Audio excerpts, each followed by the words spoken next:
Hi, my name is Rob Duvall and welcome to Halton Tech Today. On today's episode, we're going to be talking about the ethical and non-ethical parts of hacking and protecting your data. There are some companies out there that actually hack professionally, and we're going to be looking at some of those. But to start off the show, we're going to be talking to Ron Hyde from Dell Canada, and we're going to be taking a look very seriously at this multi-billion-dollar industry and how to actually protect your data or protect yourself with bringing your own device, using your devices in a corporate, or just being at home. So let's go into Dell Canada and take a look and see what's new.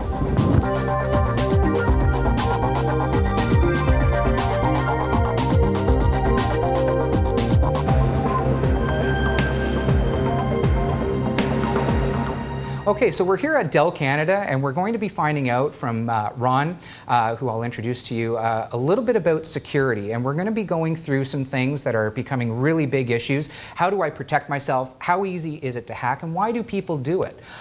So Ron is actually an enterprise technologist. He's a specialist in his field, and he's going to be walking us through a little bit on how easy it is to hack things, the type of precautions we need to take, and maybe a little bit about the technology that Dell Canada does behind the scenes. So Ron, thanks very much for coming here and walking us through the situation. So maybe you can actually give us a little bit of an overview of what BYOD means and what it does and why we should be concerned. Absolutely. Okay. So BYOD is an acronym used to bring your own device into the work environment. It's gaining a lot of popularity, especially with all the new things that are coming out onto the market today. The latest and greatest in consumer items are now finding their way into the business place. So the challenge is becoming, how do I secure those devices, manage them, and also protect any data that ends up on them. Mm-hmm, yeah, and that's becoming a big problem. More and more people are moving to the cloud. And of course, everybody wants to be part of this great thing called the cloud, but really nobody understands the issue behind it. I mean, as we were talking earlier, as you said, people actually want to bring their devices in and give it to their employer rather than their employer bringing it to them. So that has to have some holes in it. Absolutely. So the paradigm has shifted where it used to be the CIO of a company would end up giving their children a device. Now the reverse, where their children are given the CIO devices and they're ending up in the workplace. Right. So the challenge is, how do we go ahead and manage those devices, account for them once they're connected in the corporate environment? What happens when we lose those? What happens to the data that is on those devices? These are the things that we're now faced with, and it's presenting a large challenge in the workforce. Yeah. So what is it that I hear most of the time about this ethical hack versus a non-ethical hack? I mean, that's kind of an oxymoron, I know, but you know, I can understand why it's important to have those people that tell you where their vulnerabilities are. And there are actual companies, which I know we're going to be looking at on this show, that actually do this for a living. But what is the difference?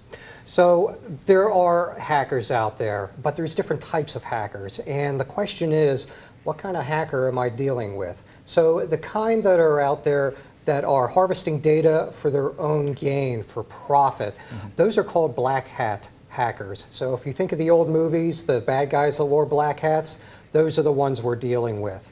White hat hackers, on the other hand, are the ones that are hacking for good, to actually test our corporate policies and procedures to make sure that we have the right measures in place to prevent an attack. So these are what the white hat hackers do, or otherwise known as ethical hackers. Okay. So how easy is it actually to create these viruses? Is it a simple procedure? Is it something that you have to be a real geek at and like go to school for forever and be part of this black underworld where people are actually creating these hacks? Or is it actually that simple to send it out? Because I get people all the time going, well, I was just on Facebook or I was on Google and all of a sudden it seems I'm infected, but I didn't do anything. So is it simple as just opening up a photo or something and getting hacked?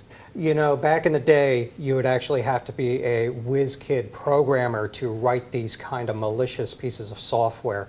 Today, all you need to do is go on the internet with a credit card or a PayPal account, and you could buy these type of tools, these viruses, these botnets, and actually rent time on hundreds of computers to go ahead and send out spam, phishing exploits and other types of viruses and botnets. Right. So with a couple dollars and knowing where to go on the internet, you too can be a hacker. Wow, that's amazing. Well, maybe what we can do is we can go into Dell's wonderful room here and take a look and see actually how this is done or how it's created, if you don't mind showing us. So Absolutely. We'll take a walk. Great.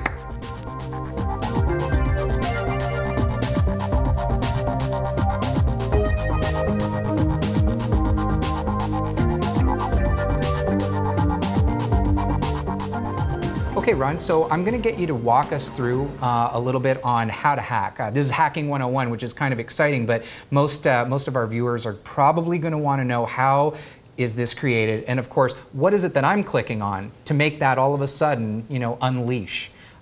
Because a lot of people don't even realize what they've clicked on actually was a virus. They thought it was a picture of their grandkids or something. I mean, it's something as simple as that. So maybe you could just walk us through those steps. Yeah. Absolutely. So I think we've all been on the receiving end of being hacked, but I'm going to turn the tables and actually show you from the point of view of the hacker what's actually happening when I penetrate into a network and actually attempt to take control over a machine. So let's go ahead and look at some of the tools that are used to accomplish just that. Super. Okay. So I'd like to introduce you to a program that is called Backtrack.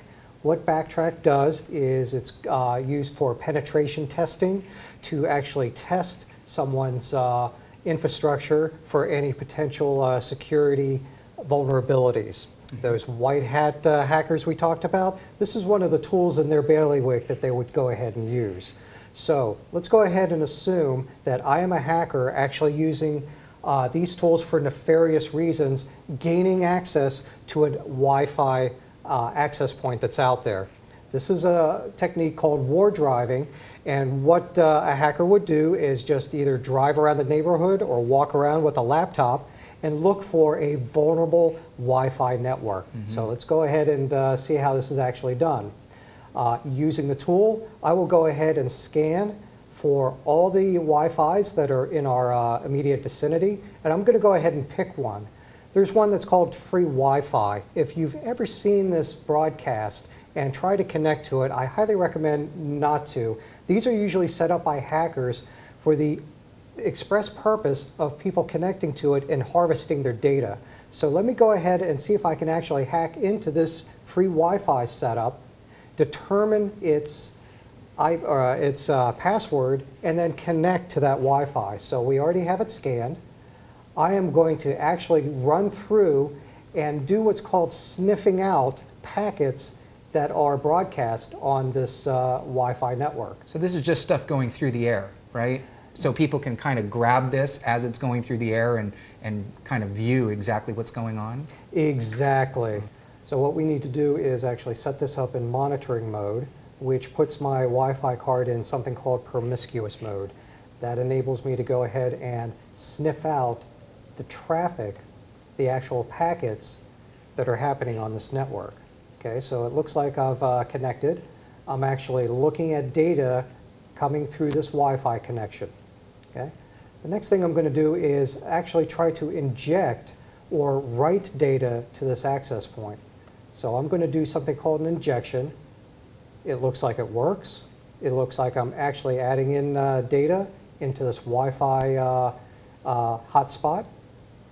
Now from this point, if you'll notice that my data is actually increasing, the more data that I gather, the more likely it is that I can decode the password for this Wi-Fi setup. Okay?